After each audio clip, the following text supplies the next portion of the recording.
সব তীর্থ বারবার, গঙ্গাসাগর একবার। গঙ্গাসাগর মেলার পৌরাণিক কাহিনী ও ইতিহাস। মকর সংক্রান্তিতে গঙ্গাসাগরে স্নান করলে মেলে শত জন্মের পুণ্য। দেশ বিদেশ থেকে প্রতি বছরের মতো এখানে পুণ্য লাভের আশায় জড়ো হচ্ছে ভক্তরা। জেনে নিন গঙ্গাসাগরে মকর সংক্রান্তিতে পুণ্যস্থানের মাহাত্ম্য। পশ্চিমবঙ্গের সবথেকে বড় মেলা গঙ্গাসাগর মেলা। গঙ্গার মোহনা অর্থাৎ গঙ্গা যেখানে বঙ্গোপসাগরে মিলিত হয়েছে সেখানেই এই মেলা হয়। প্রচলিত বিশ্বাস হলো হিমালয়ের গঙ্গোত্রী হিমবাহ থেকে জন্মলাভ করে বহু পাহাড় পর্বত মাঠঘাট পেরিয়ে গঙ্গা নদী যে স্থানে বঙ্গোপসাগরে এসে পড়েছে সেটি হলো খুবই পুণ্যের স্থান। ভারতের নানা স্থান থেকে আসা বহু মানুষ সংক্রান্তির দিনে ভোরবেলা সূর্যকে প্রণাম জানিয়ে গঙ্গার জলে স্নান করে পুণ্য লাভ করেন। স্নানের পর অনতি দূরে কপিলমুনির আশ্রমে গিয়ে পুজো দিতে হয়। এই তিথিতে সঙ্গম স্নান করলে পুণ্যস্থানে পাপস্খলন ও স্বর্গলাভের পথ সুগম হয়। পুণ্যস্থান উপলক্ষে মেলাটা বসে। এক পৌরাণিক আখ্যান আছে কপিলমুনির আশ্রম ও গঙ্গাকে ঘিরে। একদা দেবশ্রী নারদের শখ স্বর সাধনা, কিন্তু তার বিকৃত স্বর সাধনায় সব রাগ রাগিনী মুমূর্ষ হয়ে পড়েন। তখন তারা ভগবান বিষ্ণুর কাছে এর প্রতিকার প্রার্থনা করেন। বিষ্ণু তখন তাদের নিয়ে কৈলাসে উপস্থিত হলেন দেবাদিদেব মহাদেবের কাছে। বিষ্ণুর অনুরাগে রাগ রাগিনীদের উজ্জীবিত করতে মহাদেব সঙ্গীত সাধনা আরম্ভ করলেন। সেই সুরলো হরি ছড়িয়ে পড়ল বিশ্বের সমগ্র প্রান্তে। জগৎ উদ্বেলিত হয়ে উঠল আনন্দে। গানের সুরের প্রভাবে পক্ষীকুল আনন্দ কলরবে দিক দিগন্ত মুখরিত করে তুলল।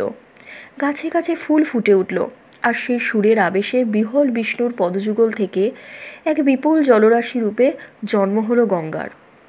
কিন্তু সেই বিপুল জলরাশির ভার যেহেতু পৃথিবী সহ্য করতে পারবে না, তাই তার থেকে বিশ্বকে রক্ষা করতে ব্রহ্মা তার মন্ত্রপুত কমণ্ডলুতে গঙ্গাকে আবদ্ধ করে রাখলেন।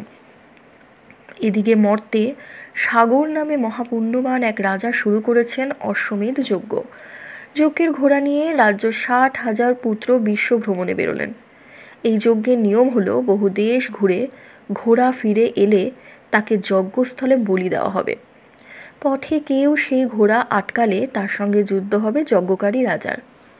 কিন্তু যজ্ঞ সুসম্পন্ন হলে সাগর মহাপরাক্রমশালী হয়ে উঠবেন, এমন আশঙ্কায় প্রমাদ গুনলেন কুটবুদ্ধি দেবরাজ ইন্দ্র।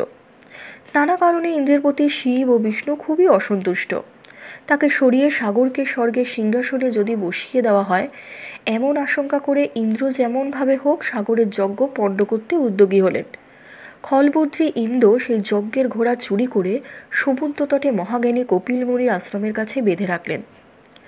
হারানো ঘোড়া খুঁজতে খুঁজতে সাগরপুত্রেরা কপিলের আশ্রমে এসে পৌঁছলেন এবং ধ্যানমগ্ন মুনির সামনে ঘোড়া বাধা দেখে তারা সমস্বরে মুনি ঘোড়া চোর বলে চিৎকার করে উঠলেন।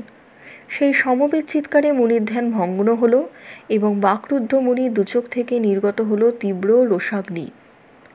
সেই অগ্নিশিক্ষায় তৎক্ষণাৎ ভস্মীভূত হলেন সাগর রাজার 60,000 পুত্র। রাজা সাগরের বংশধররা অনেক চেষ্টা করে ওই পুত্রদের জীবিত করতে পারলেন না। ফলে রাজবংশ এক সময় পুরুষ শূন্য হয়ে পড়ল। তখন এক মুনির পরামর্শে বংশের 2 রানী সঙ্গমে মিলিত হলেন এবং জন্ম হলো ভগীরথ নামে এক রাজপুত্রের। ভগ শব্দের অর্থ হলো নারীর যোনি। পুরুষের সঙ্গম ছাড়া শুধু যোনি থেকে জন্ম বলে তার নাম হলো ভগীরথ, কিন্তু পুরুষের ঔরস থেকে জন্ম নয় বলে তার দেহ হলো অস্থিহীন। ধন্যবাদ।